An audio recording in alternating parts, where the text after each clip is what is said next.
first up, we've got Quentin Newman, and this is Scream.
There we go. That is Scream by Quentin Newman.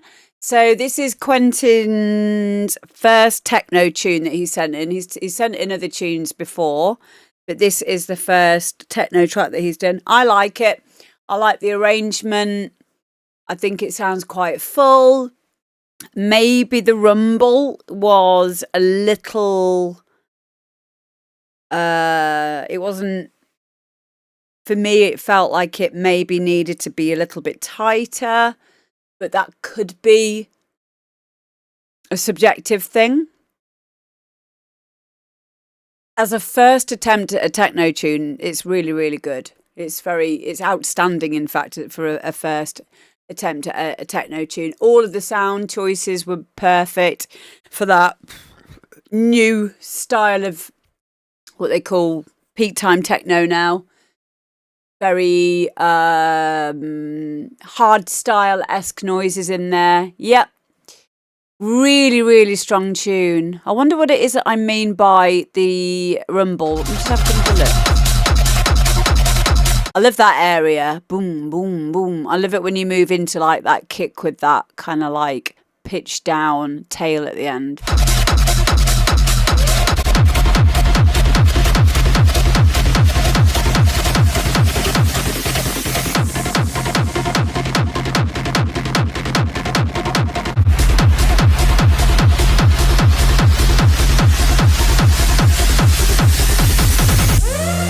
No, do you know what? It sounds fine.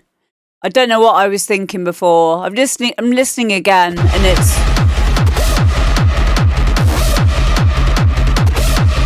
No, it's nicely defined. I think it is. It's perfect. It's perfect. It's a really, really, really strong tune. So it could have been a little bit longer.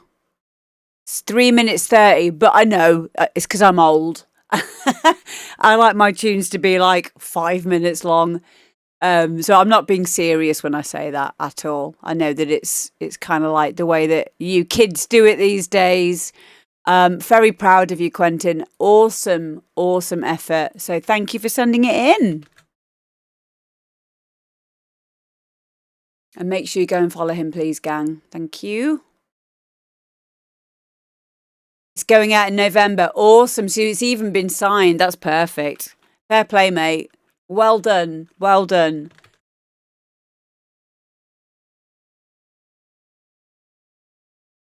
A lot of hardcore is too...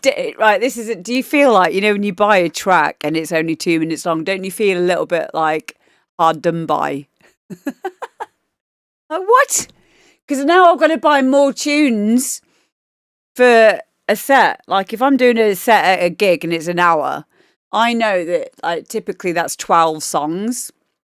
Aggravated Audio, please stop trying to put links in the chat, please. You can't. I've already replied to you. If you want to send something in, you've got to send it to these details here. Thank you. Yeah, so I do feel like I've been a little bit like missold something, even though it's not true at all, because I have to buy more music to account for an hour's set then. But hey ho, it's just the way it is. Yeah, it should be 12 cents. They don't mix them in though, they just drop them at festivals like DEF CON. Oh, this is a can of worms. I've heard that that's a thing now. It's just easy now to be a DJ, isn't it? I used to tell people with pride that I'm a DJ, and they'd go, "Oh, that's an interesting job." Oh, what's we're talking 25. I've been doing this job for 25 fucking years. Don't tell daddy how to fuck. And these days, it's probably the last thing I say. It's like, oh, what do you do then? Oh, what can I say? What's going to sound better? Twitch live streamer sounds better than being a DJ. Oh, what do you stream? DJ. Oh, okay. So I just say music teacher now. I say music teacher if it's people who I deem important, like anyone to do with school stuff with the kids. And then I'm on a level then. Oh, teacher is music teacher, yes. Never, ever, ever do I say that I'm a DJ. It's embarrassing, man. Cringe.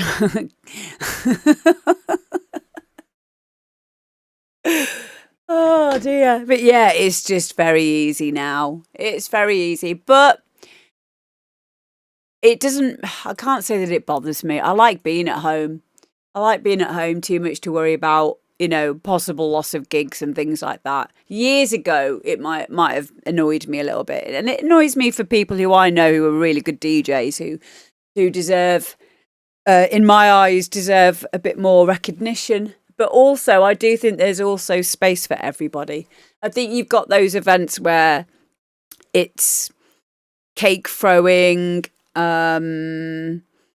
pre-recorded set, entertaining kind of events. I do think that there is a market for that. And I also think that it's a viable form of entertainment because you've got other stuff going on. You've got the visuals, you've got other things, it's kind of moved away from, this being locked into a groove kind of thing. But then you're locked into your groove, messy, sweaty clubs, dark room kind of club events and stuff. And, you know, it's kind of sad that there's a lot of them that have had to close. A lot of venues have closed, especially in the UK. I don't know about anywhere else, but I know there's definitely been, I think, a third of venues have closed. But it still doesn't make me too sad, because I know that from that grows a new underground scene. Because it's music, and music is never going to go away. People are never going to stop listening to music. It's just going to be in a different way. Hi, Proper Dom. Some clubs, the lack of vinyl setup wind me up. There's not really much of a reason to have a vinyl club, though, unless it was an event specifically for vinyl. You know, or it was like a vinyl set or whatever. Then yeah, but it's not. I personally would prefer to play digital when I go to a gig. I don't want to be bringing my records to a nightclub. I don't want to have to be taking them out of my house. I don't think it's worth it, unless it's an exclusive. Then yeah, but I don't think the crowd give a fuck, to be quite honest with you. It's an ego thing. It's an ego thing. This is vinyl DJs who say shit like this to make themselves feel better because they don't play digital. Like that's really where that comes from. I personally love playing on digital. I think it's awesome. I can have 3 or 4 decks at the same time. I can do a TD3 acid line over the top. I've got cue points. I can do spin backs. I don't have to worry about, like I say, taking my vinyl out. I don't have to worry about needles. I don't have to worry about all of the things that I used to worry about when taking my vinyl to clubs. And so I've lost so many records on flights, headphones. You know, they wouldn't let me take my records onto the flight. I had to put them in the holdall. Not doing it anymore. So I much prefer digital. Digital's amazing. So it's yeah. But I don't think that it's feasible to be upset because a promoter who's barely been able to afford a DJ to come and play at an event and pay for the venue and pay for expenses and pay for hotels and pay for online promotion and everything else that goes along with it, to have to spend even more money on hiring turntables, making sure the whole system is created in a way with an audio engineer on site as well, and have all the systems set up for a vinyl event, because there's a lot more that goes into that than digital. Because it's easier, but this sounds better. What sounds better? A vinyl set over a digital set? I'm going to agree to disagree with you on that. I am going to agree to disagree when it comes to that. So, no.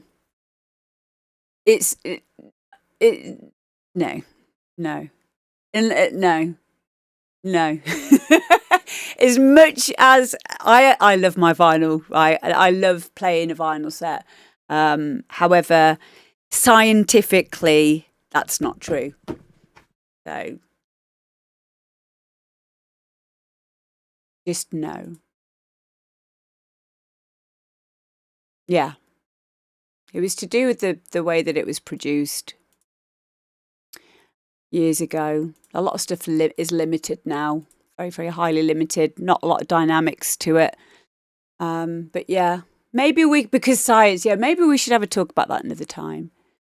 I have a really good video, actually, that you guys can watch on this, which a friend of mine, John Doe, European hard trance legend shared. I wonder if I can just find it now. And it's to do with the digital versus analog debate, talking about how we look at how we I'm gonna say analog.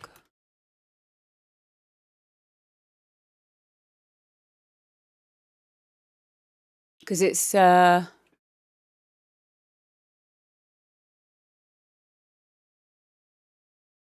to do with like the idea of the digital audio conversion into like steps instead of like a wave. Hi, Luke. Yeah, he is, isn't he? I wonder if I can see. I'll see if I find it. I will add it on this video. And I'll ask John, actually. I'll send him a message and find out. But yeah, you might be quite surprised to find out that it's actually the same thing. So next up, we have got Perfect Poise. And this is called Fusion.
There we go. Another banger from Perfect Poise. This one's called Fusion. Please go and follow Perfect Poise. I don't know if I have their Perfect. There we go. Ollie. This is Ollie's SoundCloud. Make sure you go and give him a follow, please. Yeah, I mean, we've had Ollie on a few times on this show. Awesome European hard trance / hard trance sound. And I think he's done some more hard housey kind of stuff as well. I really like this. Very, very well balanced, really clean. It's good when I don't have a lot to say because it means I like it. Yeah. I'm not sure how old this track is. I think he sent it me a while ago. He's probably sent it me in June, so it could be out now. It could be out now. But yeah, I really liked it. If you like this kind of style, make sure you give him a follow. It's very HTE sounding. That record label. Spankingly good, says Properdom. Bosky's calling me a wankwee.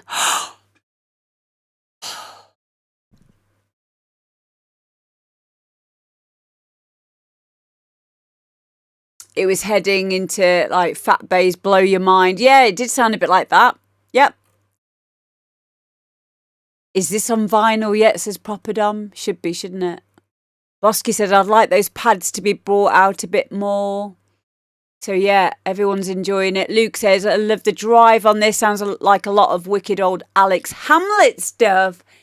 Oh, of course you know about Alex Hamlet. Alex Hamlet made one of my favourite tunes. But the problem with it is the way that it had been, the intro and the outro had been cut and pasted. It's on a vinyl. Can't remember the bloody name of it now.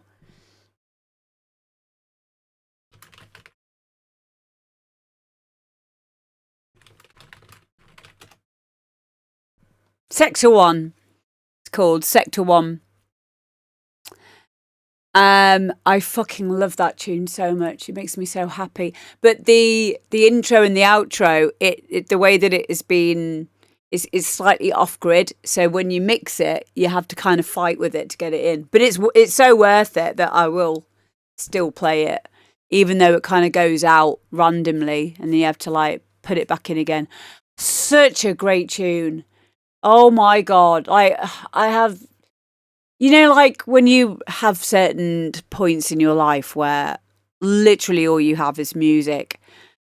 For a number of years, I had a lot of deep depression and didn't really do a lot in terms of like DJ now. I did a few gigs, but I spent a lot of time in my studio just mixing on my own and a lot of time watching a lot of self-help videos and just healing myself. And that tune is one of the tracks that would bring me back to myself. It would just make me feel so happy, just through mixing it. It would mean the world to me, that tune. There's certain tracks, aren't there, that just remind you, like, not of the darkness, not of the sadness, but like they kind of give you that, yes, you know, I'm okay now. I love that music can do that for us. But yeah, that's one of those tunes that reminds me of how far I've come, because it gave me that glimmer of hope just being itself, just through not even having any words. It didn't need to say anything to me, like in the English language. It was just there. Oh my God, I need to play it to you now. I need to play it to you.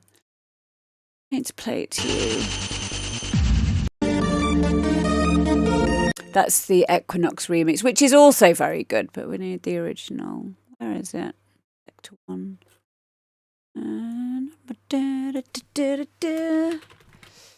Sector one original. Oh.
Don't know why it stops there abruptly.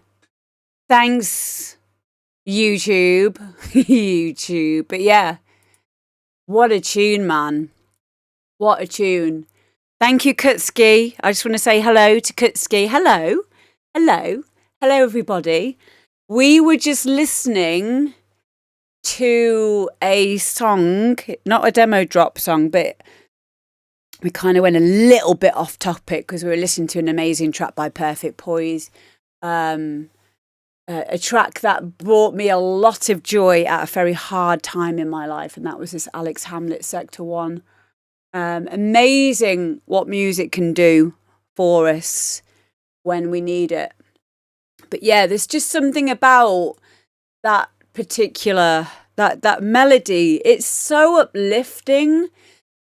And it takes you on a journey. And then it's also got this, it's the sound design of it as well, and how it lifts you and how it builds.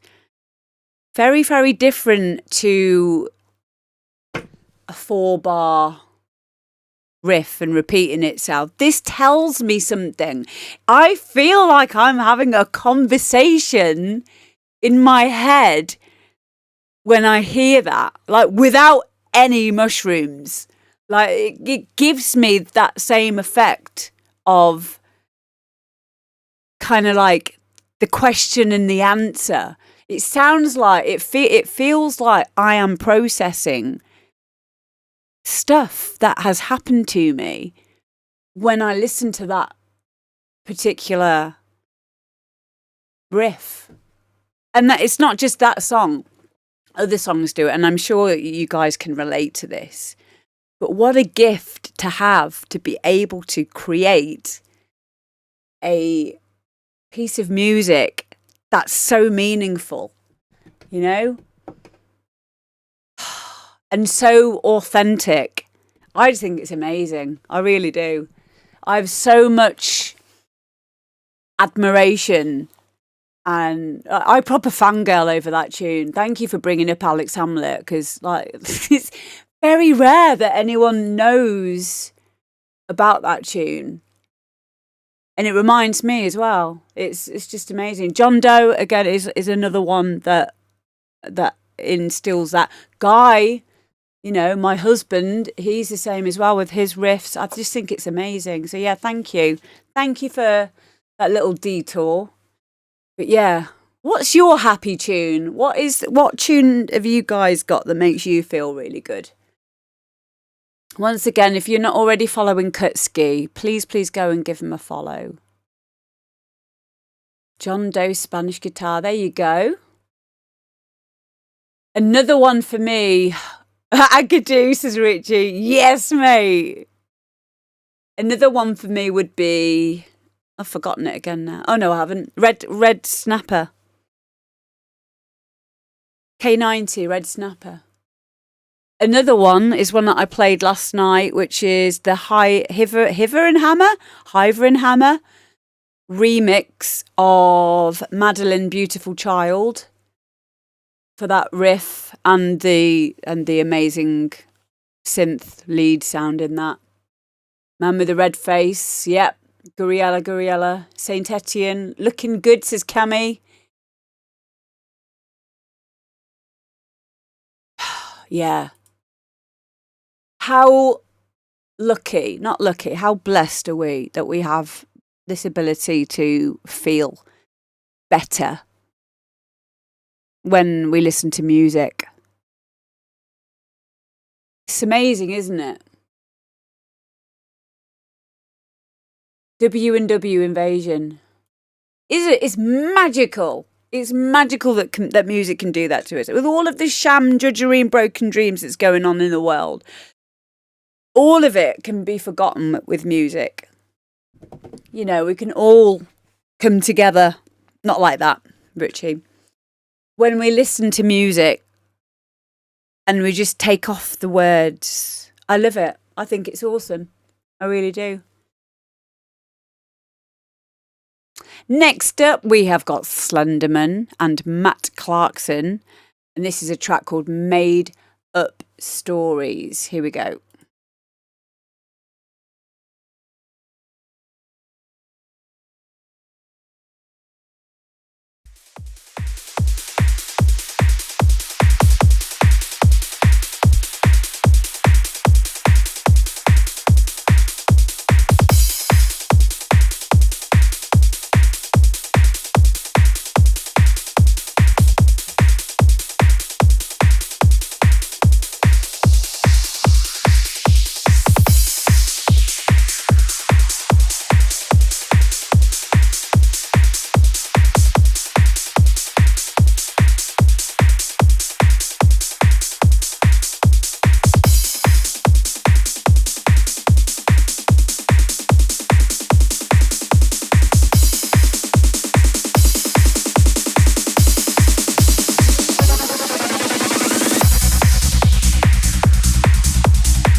feed me lies and made up stories, and I always leave an empty plate. Can go for so long without you even calling. So why do you treat me this way? Going round and around, trapped in a cycle. Don't know if I wanna find a way out. I know you love how it feels, you love the power. So why do I keep giving in? You feed me lies and made up stories, and I always leave an empty place. Can go for so long without you even calling. So why do you treat me this way? Going round and around, trapped in a cycle. Don't know if I wanna find a way out. I know you love how it feels, you love the power. So why do I keep giving in?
Yeah, this is perfect. Everything from the rolling bass line with the little flicks to the lovely question and answer.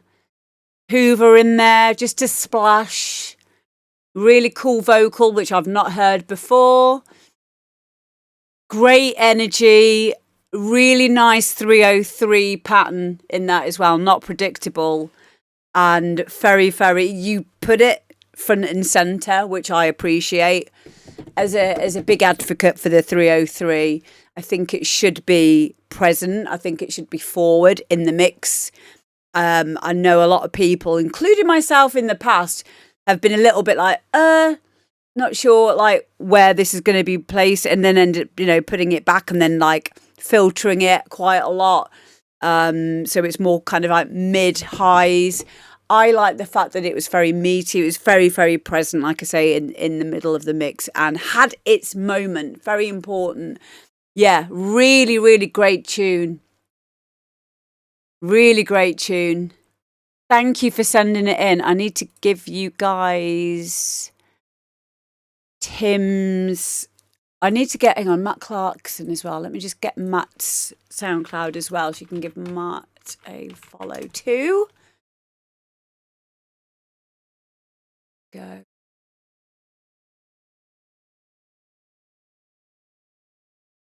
These will all be on the YouTube as well, so go and give them both a follow. You're welcome, mate. Yeah, wow, I love it. Love it. Thank you so much for sending it in. That's made me really happy.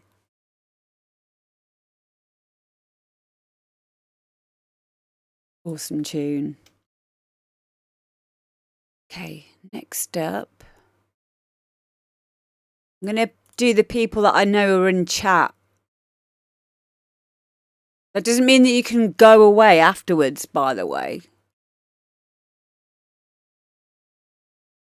It just means that I know that you're here, and I know that you're probably wanting to hear your goddamn tune.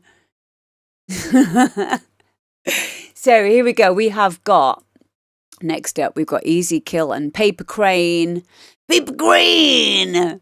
And this is Ride Away. And this, by the way, is a free download. So if you want to download it after the show or during, look out for the little link I'm going to put in the chat and also on the SoundCloud, on the YouTube, and you guys can thingy it. You can thingy it. You can download it for free. Okay, here we go.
Sing with me till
Wow, we were. I really like that. You're so welcome, Paper Crane. Yeah, you guys always make good tunes together. Such a great track. Really, really great production. I love that vocal. Yeah, it's good that you can have fun in the studio together. That's awesome. Yeah, I love it. I love it. Got me moving. Got me moving, baby. We got an offer to sign it, but we just wanted to put it out now. Yeah, I understand that. I understand that because I'm one of those people as well because I obviously run record labels, and as much as I try and keep on top of things, there can be a long wait between your track getting signed and it being in a release schedule for a record label. Even just getting it in the system is 6 weeks.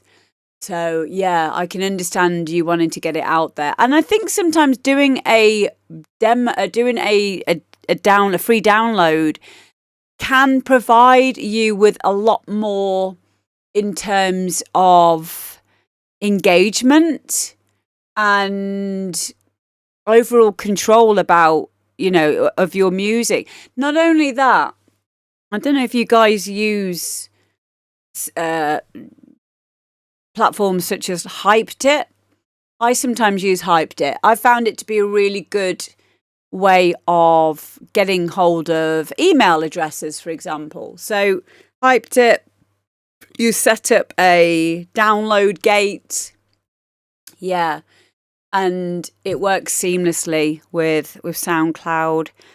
You can ask for an email address. You can ask for, there's a few different gates that you can use. Usually they say like maybe one. Get them to follow you on Instagram or on SoundCloud or whatever. Yeah, I think that it's a very good way of getting to know who your fans are. Because when you have we'll just talk about this quickly. When you've got an email database of people that enjoy your music, you can take that anywhere with you. So it's kind of like, if you've ever been banned from Facebook, I have. I've been demonetized from Facebook for having a fucking sense of humour. And they didn't like it very much. So they said, "Nuh-uh, you're a bad little monkey. You're not allowed to make any more money off this goddamn platform."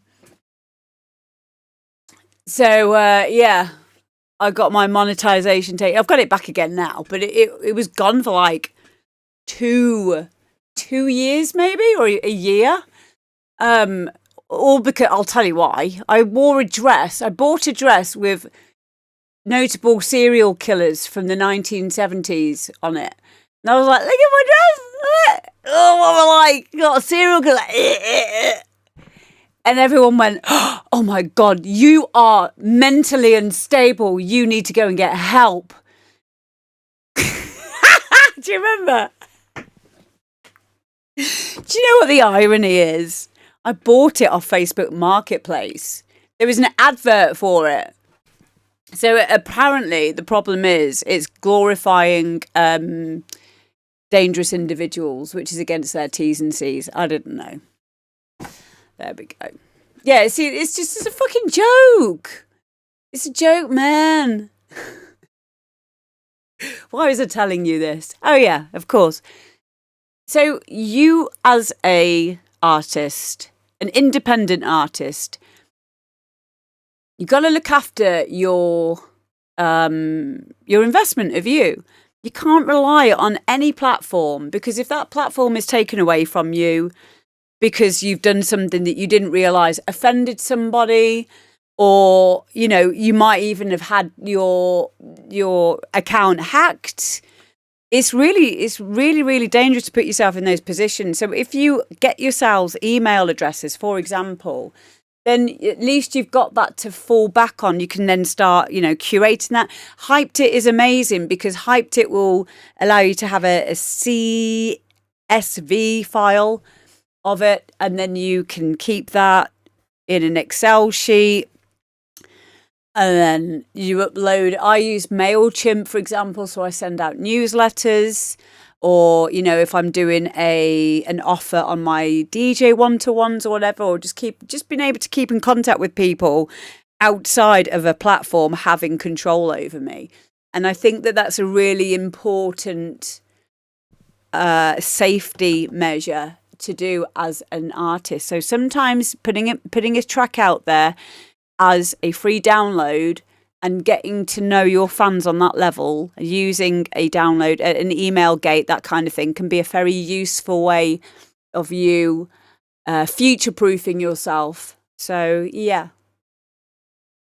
Yet they promoted it to me. Yeah, well, we know, Short Kicks, that none of it makes any sense.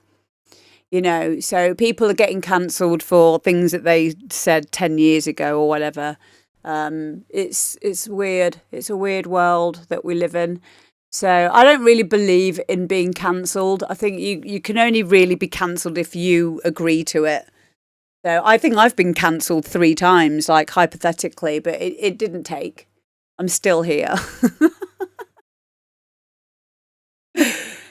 But yeah, that would be a good way for you to be able to, just protect yourself as an independent artist, because people are dicks, man. Like if you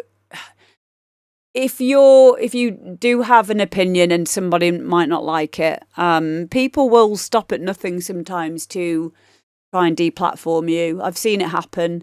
But yeah, I'm really against it. I think it's really, really sad. But if you can just protect yourself against it, obviously don't be a fucking Nazi. Obviously, there's just don't be a dick at the end of the day. As long as you're not saying anything that's super offensive for the sake of it, or you actually are a dick, then definitely go away. High comp sound. But if you just got a weird sense of humour and someone didn't get it, then I don't think that you should be penalised for that. So yeah, you just got to protect yourself on that side of things. Next up we have got Louk, and this is Starburst.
There we go. That is Louk and Starburst.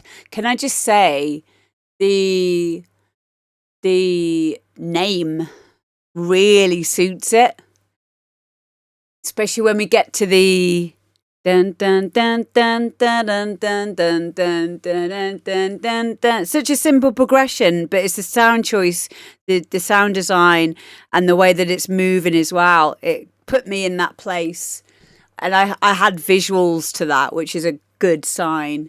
It reminded me of the tech trance era, warm-up stuff that I would have played back then, along with like Cirez D type stuff and Marcel Woods. It reminded Richie B of Opal Fruits. Fine. Yeah, it put me straight back in that era, like 2006-ish. Really, really nice. I think everything happened in 2006. I always say, when I think about like melodic hard style, that was 2006. Electro era was 2006. Tech trance was 2006. I'm sure there were different years, but I always think it's 2006. Yeah, Eric Prydz, Cirez D. Yeah.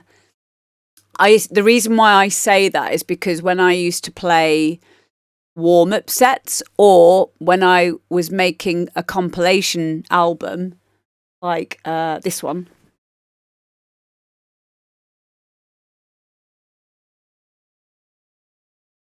like these, I would start them off with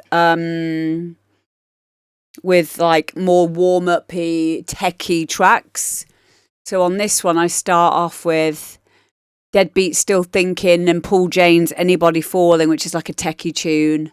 And then I go into like hard house stuff.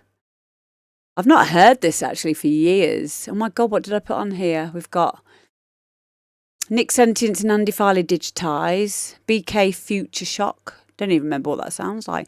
Amber D and Ingo, Kiri is on there. Kiri's a great tune. Drop the Dimes on there. Tara Reynolds versus JP and Jukesy Freeze. Don't remember what that goes like. Paul Glasby, I Need to Know. Voodoo's on there. Charlotte Birch versus Ingo Sight and Sound. Yeah, so it's very techie all the way through this one. But yeah, that's my point is Ingo. My point is that's what it reminded me of, was those kinds of tracks that I would choose either on a compilation album or if I got the opportunity to do at one of my residencies, do the warm-up, which I loved. I loved doing warm-up gigs. I loved setting the scene. I would spend so much time researching and getting tunes together, and they would be like this track that Louk's shown us. So yeah, this would be a track that I call them bridge tracks. So it's kind of like you could take this into like a harder track, or you could keep this at that kind of like lovely tech dance, tech trance, techno kind of level. But yeah, very good era for music. Absolutely. We were so spoiled. Do you know, it's still good for music. You've just got to search for the good music a little bit more. And that's kind of why I like doing this show, because I don't have to search for it, because you guys come to me. There you go. I'm honestly flabbergasted. Every single time I finish one of these shows, first thing I do is go and speak to Guy about it. And I'm like, it's happened again. Like, there's just so many talented people out there. It's wonderful. I always feel so good after one of these shows, because I know that it's not only helped me to feel inspired for my studio day the next day, but it also, I know that it makes a difference to you guys, because you tell me, you send me you give me feedback, and you message me and you say, thank you for playing my song. I've now got it released, or I've now decided to release it. People like us. who is in the chat now, he sent me one last week saying that his track got played at somewhere called Electric Picnic, which is like 80,000 people. And the reason why it got played there was because he released it after we'd played it on the show and we all said, yeah, this is ready. Yeah, like, how cool is that? How can you not feel like so happy when I know that that's the impact that all of us in the chat are like, go on, Misty Blue. Go on, you little scamp. It's so cool, isn't it? So yeah, that's what I really, really do enjoy this show. Hello, Kelly. So Louk, very, very good tune. Really proud of you. Perfect. And guys, can you please go and give Louk a follow? Thank you. Do as you're told. Hello, Pete.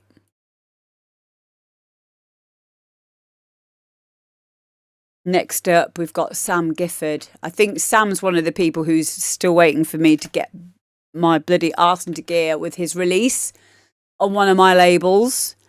Very, very talented artist. And we're going to play his song next. And this is called I See You.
I see you.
There we go. That is Sam Gifford and I See You. I see you, Jimmy.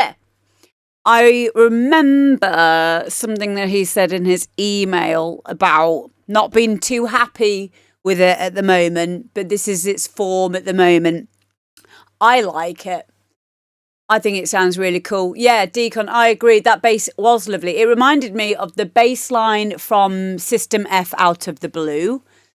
Wagga, wagga, wagga, wagga. It even had like a little, it's got movement on it, which is really nice. I'm always scared of having a little bit of movement like that on my bass lines because I feel like I need them to be really solid. But I like this.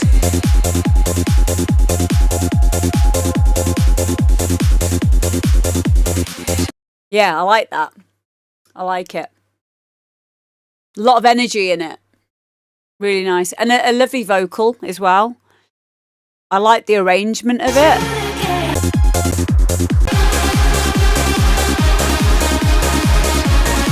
Oh, this is a moment. Pads are lush.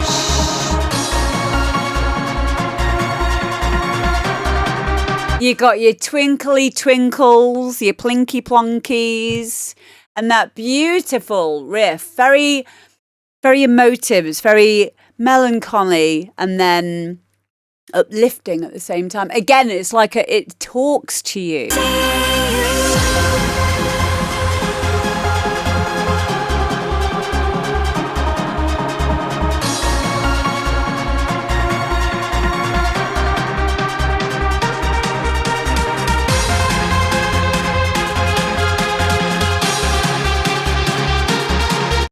It's hopeful. It's hopeful. It makes you wonder. And then it resolves.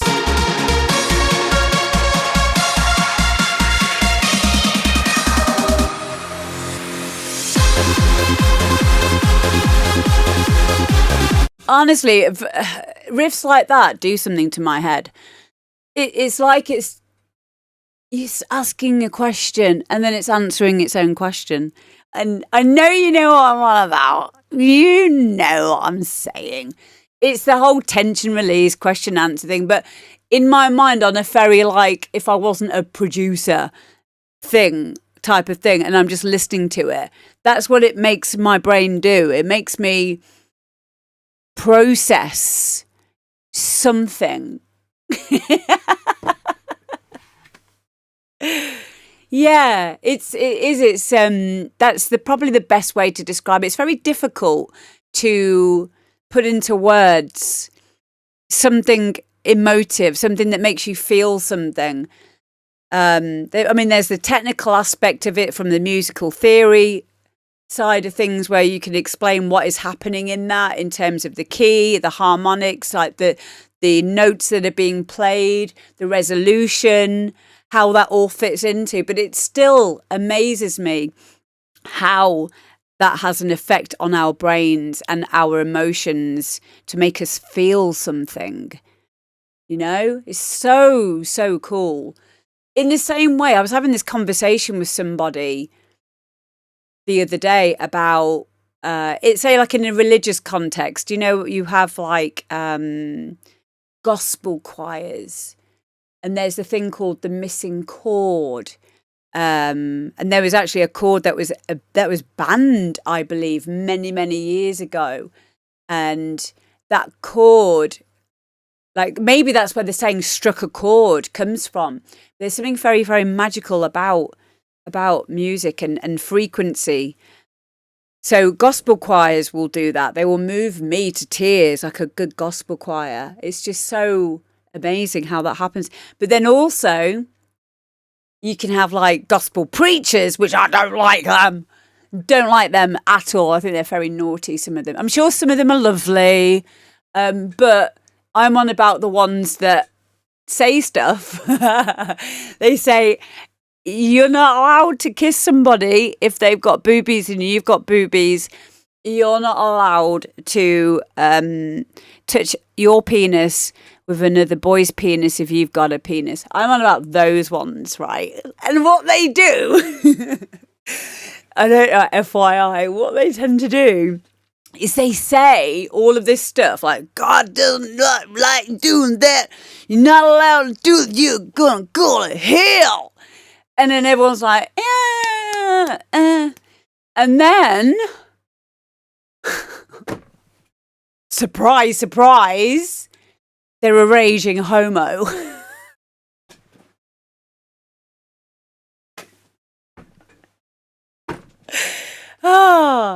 And that is using, I believe that's using frequency and vibration in a naughty way, in a way that isn't helpful. Because it's something in the way that they say it, because they say it with such conviction. They say it with such vitriol. But people fucking listen to it just because of the frequency of it. There is something like psychologically that happens where people like properly believe, you know, that, I mean, I'm not like disrespecting anyone's beliefs or anything like that. What you believe is absolutely fine, and as long as you're not hurting anyone else or yourself, then please do you. But I think it can, you know, be quite misleading when people use it. Yeah, in a kind of a crazy way. I don't know if you've ever had an argument with somebody and they talk to you in that tone. And you're like, shit, you know, maybe I'm wrong. Like, it's really, really weird. I've had situations where someone's like been kind of like shouting at me, and but the way that they look at you as well, like it really draws you in, and you think this is true, but it's not. It hijacks a part of your brain, and you know, it's that kind of manipulation. So yeah, it's crazy. Hello, Emma. But yeah, so that's kind of like the dark side of frequency and vibration, but that's not what this song is by Sam Gifford. But yeah, just kind of giving you an example of like, isn't it amazing what music can do to our bodies, and you know, to our emotions, and you know, make us feel something. But yeah, people are dicks, man. I'm just reading through your messages. James Hype did the band chord first. There you go.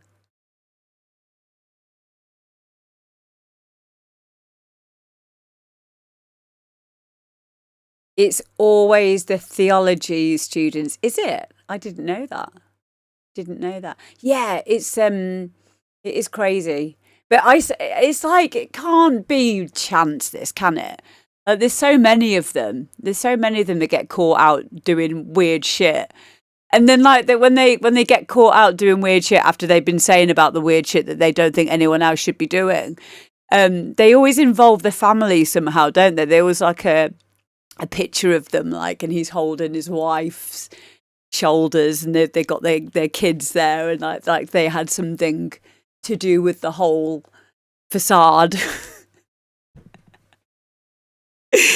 Strong family values.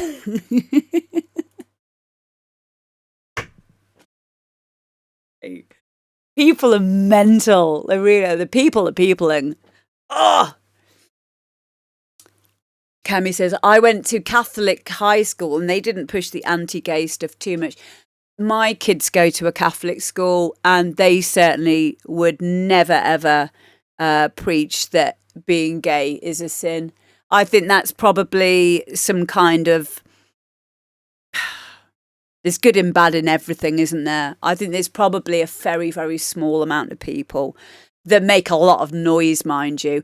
I used to watch a lot of Louis Theroux documentaries on the Westboro Baptist Church. Am I saying it right? Westboro Baptist Church. Yeah. Just because I found it absolutely astounding what these people were doing. That if you want a good example of listening to someone just talking absolute bollocks, but doing it in a way that would, to someone who's got a very, very low IQ, sound plausible, go and watch some Louis Theroux Westboro Baptist Church documentaries, and you'll see exactly what I mean. It's crazy. Literally, it is crazy. And they're still going. Do you know what I found really funny? I think the last thing that I saw on them of recent days was, recent years, is someone bought a house right next to the Westboro Baptist Church, and they painted it in all the pride colours. So every time they had to look out the window, they had to see this like rainbow painted building, which I thought was great. So yeah, I don't think that they can really get away with it so much these days because, you know, before we had the proper internet and like social media and stuff, maybe it was like, I don't know. I mean, I don't know. I'd like to think that more people are laughing at them than, you know, taking on board that kind of bullshit. But yeah, I found those documentaries absolutely astoundingly intriguing because I'm so interested in what makes someone think that way, and that none of them are happy rounded individuals. They're all mental. They're all like bad mental though, like really bad mental. But yeah, it's just funny.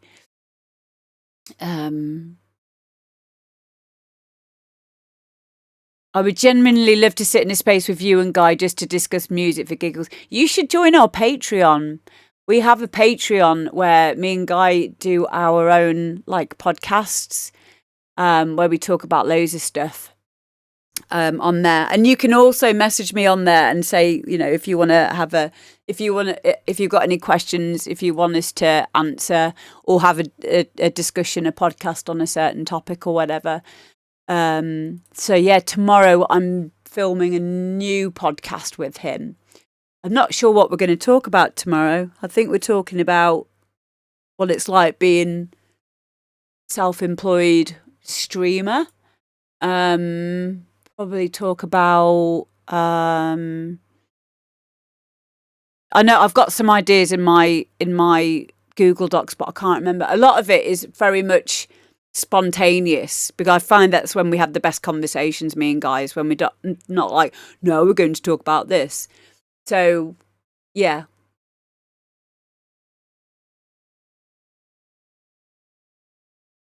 I agree, Emma. Emma says, I think the school system in this country is broken and needs to change. Yeah. The thing is, at the moment, we can't really do much about it. So the way that I deal with it with my kids is I say to them, look, just keep your head down, do as well as you can, but please don't be stressed about your exams and things like that. Don't be stressed out thinking that your worth is in a GCSE score. Don't think that this is going to determine your life for the rest of your life, because it doesn't. In fact, I don't know if you guys have looked into entrepreneurs and people who are CEOs of companies and stuff. A lot of them either dropped out of school early or they didn't really do well in terms of, you know, academically at school. So yeah, I think it can also lure you into a false sense of security if you think that you're well educated. I think there's a very big distinction and a big difference between intelligence and education. So I'd rather my kids be intelligent and use their own initiative, use their own like thinking and were creative than be able to recite numbers or dates and things like that. So yeah. Do you know what they should do before we get on to the next tune? What they should do, I would like to see more money management in schools. I would like kids to be taught how to build and save money. I would like kids to be taught how to make food, plant stuff, gardening. I know all of this starts with me, by the way. So I'm getting some planters soon. I'm going to start making some food in the garden and stuff. getting ready for Armageddon. You know how we do. Yes, cooks. Emma, we were taught this. I know how to knit. I know how to sew shit. I was taught by my mum.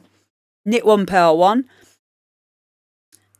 Yeah, but I think that it's more of an afterthought with kids. It's not really something that they're, I especially think that money sense is extremely important. And I also think that they should be taught critical thinking. No one is teaching kids about critical thinking. I've bought my kids books on it, and we talk about critical thinking all the time, in terms of also a really, really important one these days is looking for being able to cite things, as in fact check, and not what was it the other day? India came to me and she said, I can't go through a field full of sunflowers anymore, and if I go through a field of sunflowers, they have to be facing me, otherwise I'm going to die. I'm like, what the fuck have you been watching? She's like, something on TikTok, and it was some kind of it had music to start off with. It was like creepy music, and then it was just this video. I don't know has anyone else seen this or had your kids talk about this? It was like that Momo thing all over again. But she was like properly worried that if she walked through a field of sunflowers and they turned around on her, that meant that she was going to die. And I sat there with her and explained to her that, listen to the music that they've put on there. Look at the effects that they're using. Who's told you this? Do you really think that this is actually true? Do you think that you might die because there is a flower face? And really think about it. But, it was enough to make her, this is really important. I believe that it is really important that kids are taught how to fact check things and find citations, understand about peer-reviewed studies, double-blind testing shit. It's crazy. It's crazy. There's a lot of unlearning you have to do when you send your kids to school. Anyway, off my soapbox and on to the next tune. We have got Earsquaker, and this is Home Between the Seas.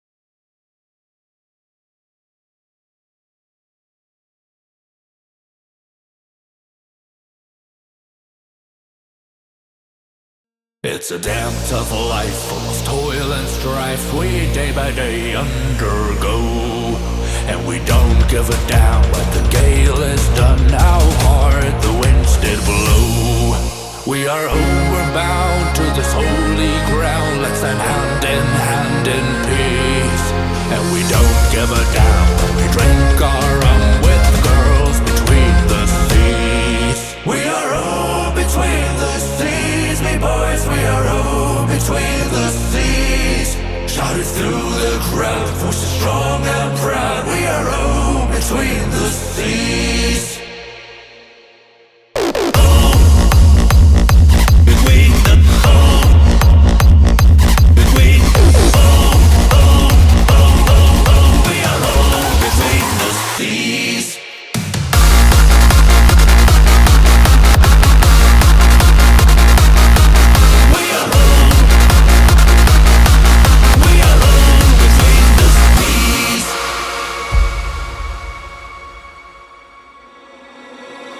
We are homeward bound to this holy ground, let's stand hand in peace.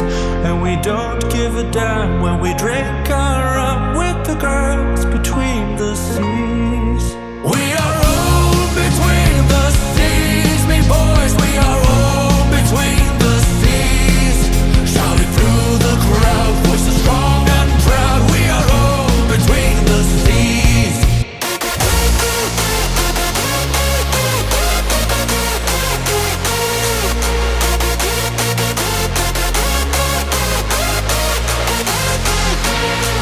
We are all between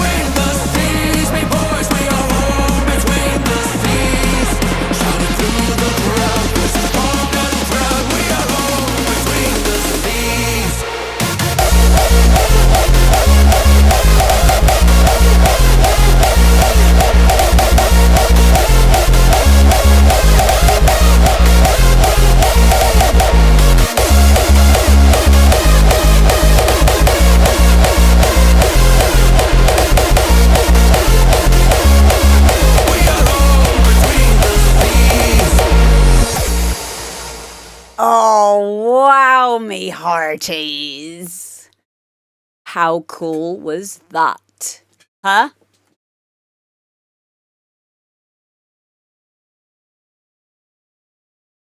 Awesome tune. I used to dress up as a pirate, you know, when I was younger. I was pretty much convinced that I was supposed to be a pirate. Maybe I was. Maybe I have made a bad life choice doing this and I should be sailing the seven seas. And in another universe, that's exactly what I'm doing right now. Yeah, I have a pirate outfit. Hi, Mahal. Amber Blackbeard, yes. How cool was that tune? Loved it. Absolutely loved it. Really, really well produced. And I wonder where that vocal's from. I'm wondering. I wonder if AI's got that good now. That's an AI pirate singing it. It sounded. I'm going to say no. I'm going to say that that's a person doing it. But it wouldn't surprise me if you could get AI to do that these days. But yeah, that's really cool. Really, really cool. What a fun tune. And please make sure you go and follow Earsquaker. Like Earthquaker, I guess. Earthquaker. Is that how am I supposed to say it? Earthquaker, not Earsquaker. Because at first I thought it was Earsqueaker, which I quite liked. But I'm dyslexic, so sometimes I say words wrong.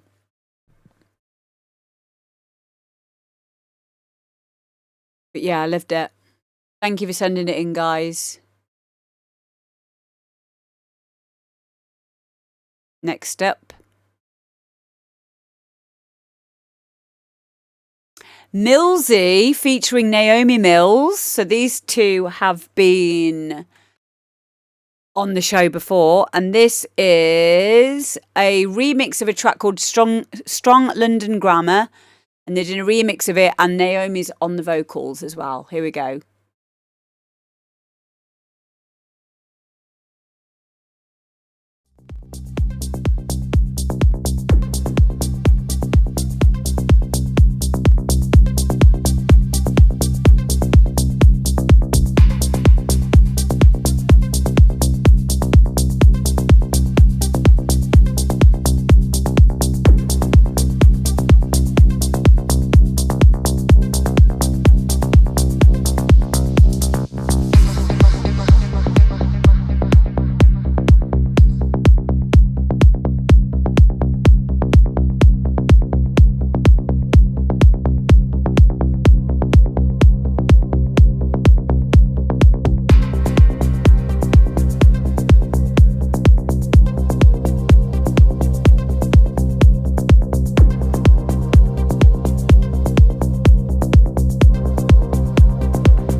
I've excused you for a while I'm wide-eyed and I'm so damn caught in the middle.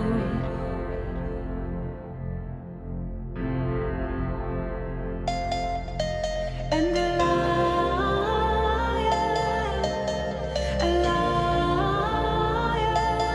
rolls and you don't listen. If a child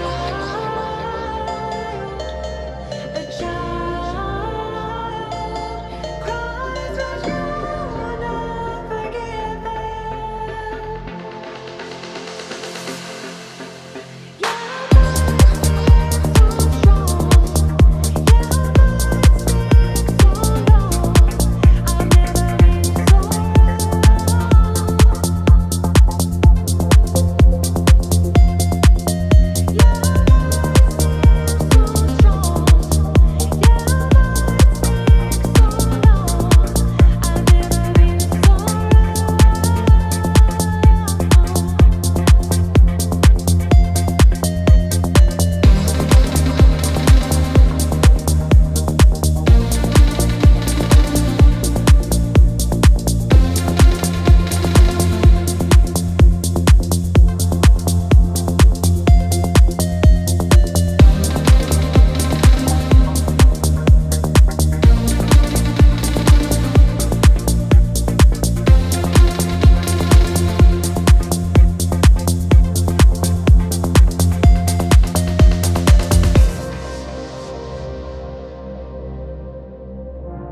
confuse me for a while. Turn a blind eye with a stare caught right in the middle.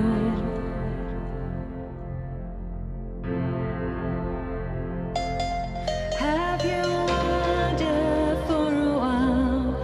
I have a feeling deep down you're caught in the middle.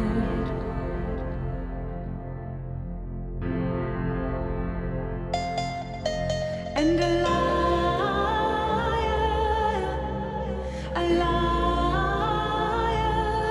roars when you not listen. If a child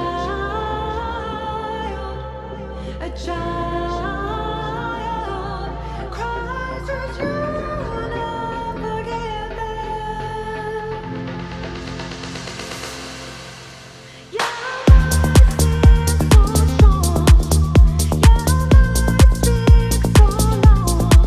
I've never been so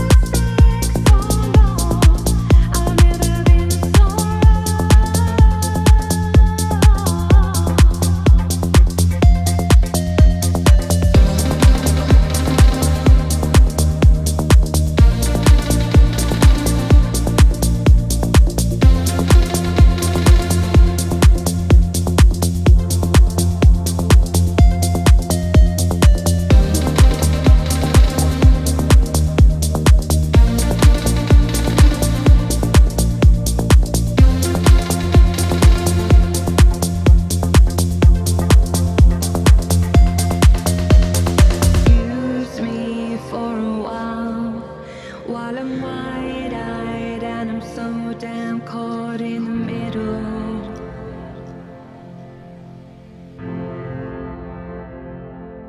Have you wondered for a while? I have a feeling deep down you're caught in the middle.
There we go. That is Strong London Grammar, Millsy and Naomi Mills remix. Naomi on the vocals. They are a, I think, wife and husband duo.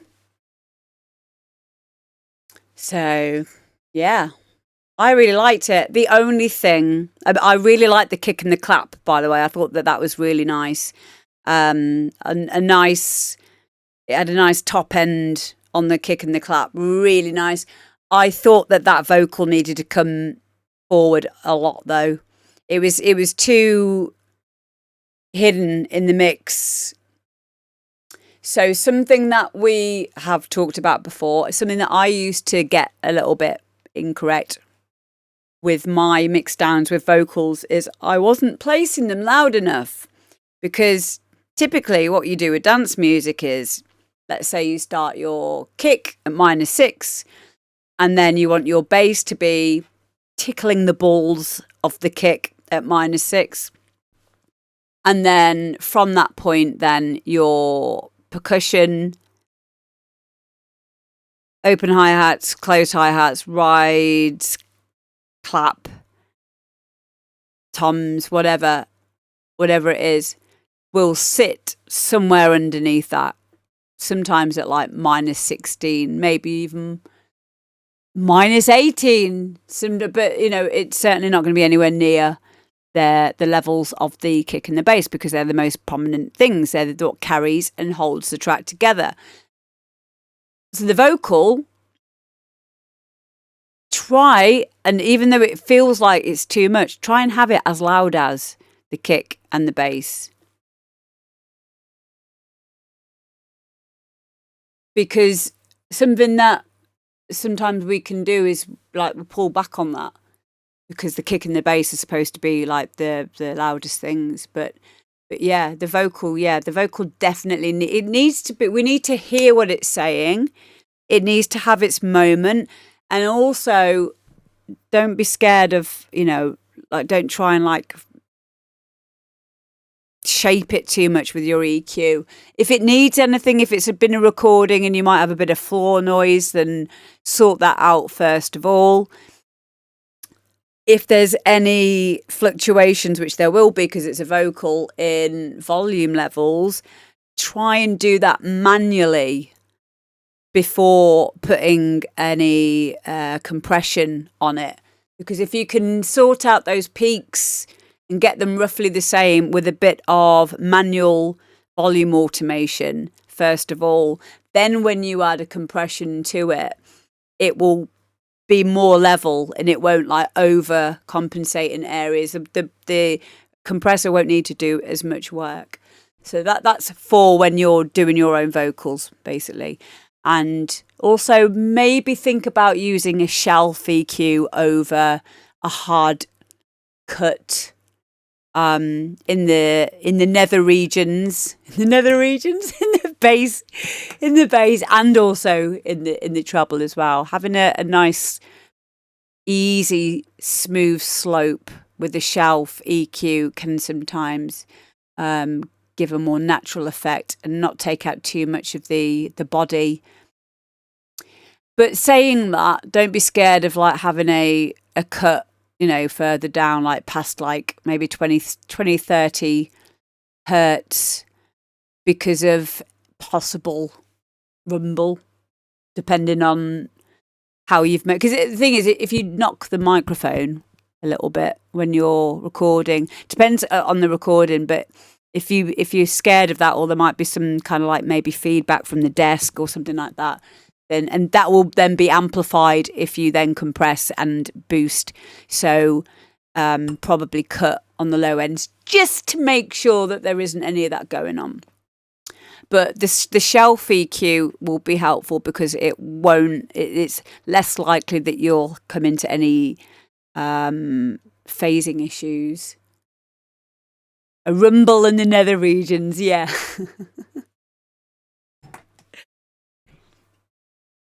But yeah, I really liked it. I think the vocal recording itself was good. Oh, hang on. That's the other song. Where were we? Let's have a quick listen again.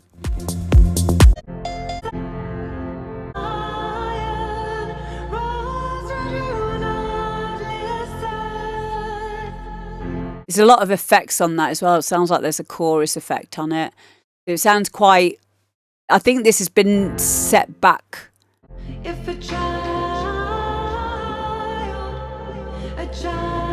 Yeah, you could bring that up. You could bring that forward, definitely. I want to hear it more. I can even see on the waveform, when we're in the breakdown, there's a big decrease in volume.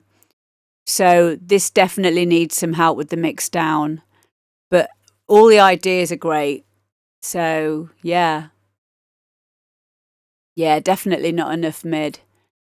That doesn't mean just boost the mid, though. It means let's just bring up the level of it. Let's, you know, less processing. Get the recording itself perfect. Well, you can't get a recording. Well, you probably could get a recording perfect if you had like a completely dead room. As close to as best you can. Also, a good tip would be, especially if you're a bit of a screamer, record your vocals in 32-bit floating, because then you won't distort it. there won't be the same headroom as there would be without it being 32. A meaty tip, yes, Richie. Record it in 32-bit floating and then work from that point. Because it won't distort, so you don't have to worry so much about your levels in that way.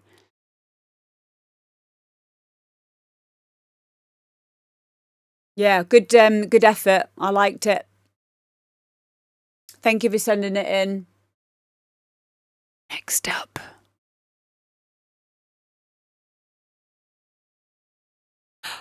This is Ready for the Heat. Audio-Worx. Ready? Let's go.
me. I'm just writing some stuff down that I want to talk about with this. I'm just trying to find the words for this. So some good ideas in this. I don't know if Audio-Worx is here. And I also don't know if Audio-Worx has been DJing for a while. Sorry, DJing, making music for a while or not. But there's some things that are flagging up for me with this. So what's flagging up is it feels like there's a few. First of all, with the vocal, there's a bit of a pitching issue with the vocal progression with the piano chords. It's kind of disjointed at the moment. And also there seems to be, there's not a lot of structure between the parts. So it feels like things are quite disjointed in terms of the chord progressions. So to me, it sounds like you've used something, and there's nothing wrong with this, by the way, but it sounds to me like you've used something like maybe Captain Chords, some kind of chord generation plugin or builder, if you will, and you've maybe not got a lot of musical theory knowledge. So what's happening is you're going, oh yeah, that sounds good, and then you're putting them all in this order, but there's no structure to it. It's feeling like it is disjointed. It feels like it could fit better and more fluidly, but that's not happening at the moment. Also, I feel like, and I could be completely wrong, this is just from my experience and listening to it for the first time, it sounds like you might have used like an Avenger sequencer preset on this. So what an Avenger sequencer preset is, in Avenger, it's wonderful. Avenger has this really cool section in it of sequences. So you can press one key and that key will produce a kick, a bass line, a melody, and then you press another note and it will go up from that note to the next, whatever note that is, and then it will do that arpeggiator, that bass line, and that melody from that key. And it sounds very, very similar to that. It sounds like it's been produced with those kinds of techniques, which is fine as a starting point. It's fine to use them. In fact, I'll use them for ideas.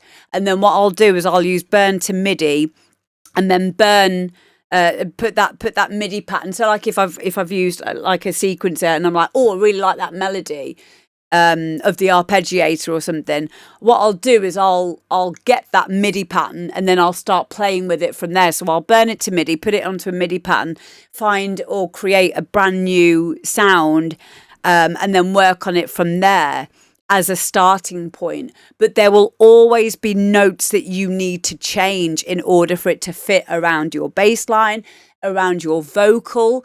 And at the moment, those things aren't present in this track because I can hear that it's not fitting with that vocal. And it's also feeling very disjointed when we move from one chord to the next.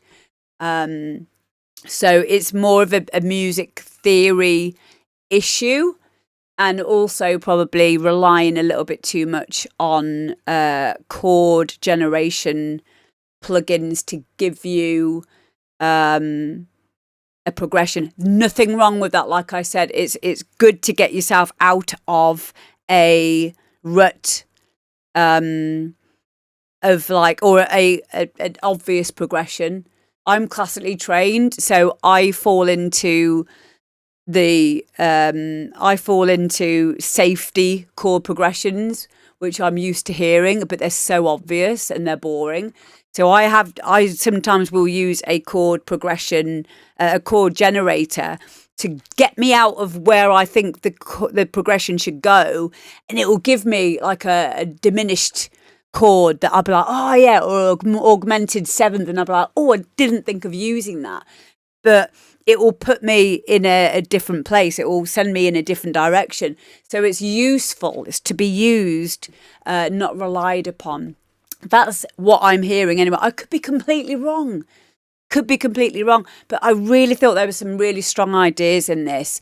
It's just at a stage now where it needs a bit of TLC and starting to get it all together and sounding like a cohesive riff, getting it sounding like a cohesive progression, and getting that vocal, because that vocal does work with those chords. However, there's a couple of notes in them that need to change in order for it to fit perfectly.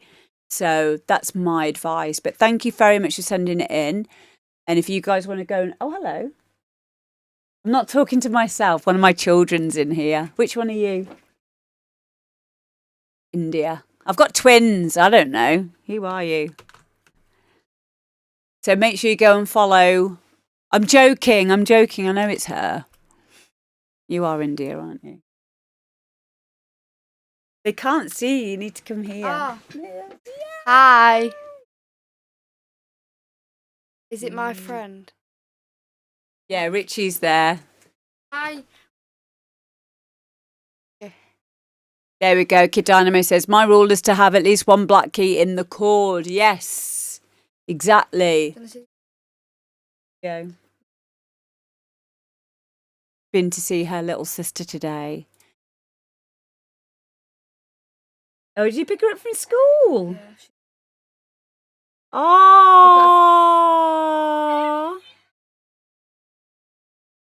Oh, how lovely.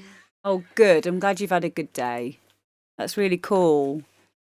So, yeah, there we go. That's Audio-Worx. Do you want to listen to the next tune together? Yeah. You're going to give me some feedback? Yeah. Cool. Okay, you can sit in the hot seat. I'll just put it up.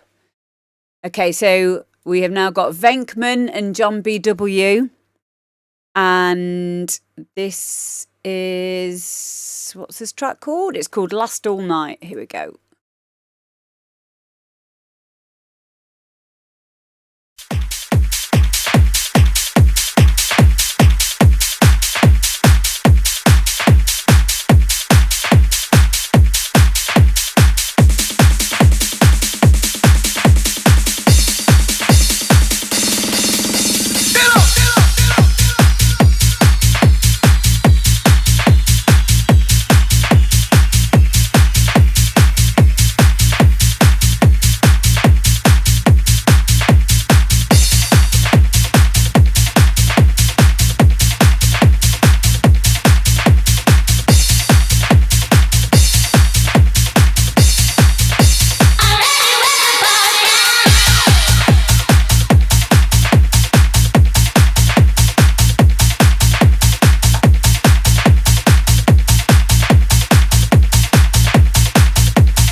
there we go. Now, Indy's going to tell you what she thought of that. Right. My thought. Wait, how close have I got to be to it? That there, that's your levels. Right. It's fine. It's okay. There's a limit So, on it. basically, yeah, I thought it was very good. and as Like the rave piano. yeah, in it, I like the what rave piano stabs. Yeah, and the off. and the offbeat bass line. And what else? And I'm not saying that. Okay, so And you what? The kick, The and kick, bass the kick and bass relationship were great. Jeez, that was a mouthful. Arrangement was great. And Sounds nice and clean. And my mum is amazing. I'm not saying that. Can he hear you? Can he hear you?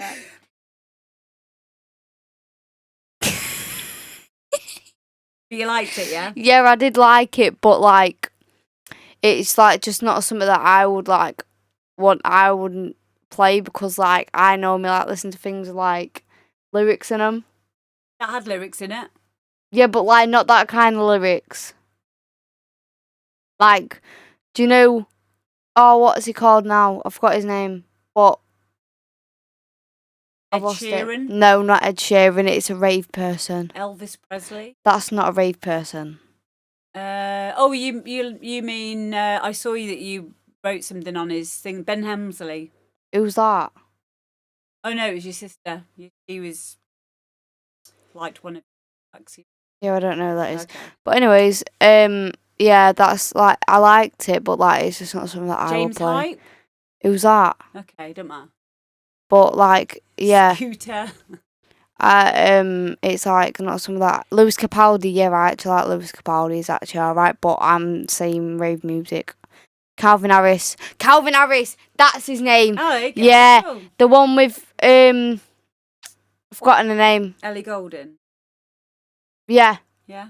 But it was it was a rave one. I can't remember what it was. I don't think it was Calvin Harris, but it was one of them, and they was actually really good. But they're like proper like what there was the word. They've been doing it for ages. Bad Boy Chiller Crew. Yes. There we go. Yeah, something like no, that's rap though. Yeah. I'm gonna play it. Hold on. No, not through your phone. That's it's copyright. Yeah. It's copyright. We can't do that. But anyways, as I was saying, uh-oh. But it was very good song. It was really good. It was really good song. But like I just like it wouldn't be on my playlist. It would be on other people's playlist. It wouldn't be on my playlist though. It's not my type of like, jam. Oh, the other one's here now. Hello. So yeah, that's the end of our show, guys. Thank you so much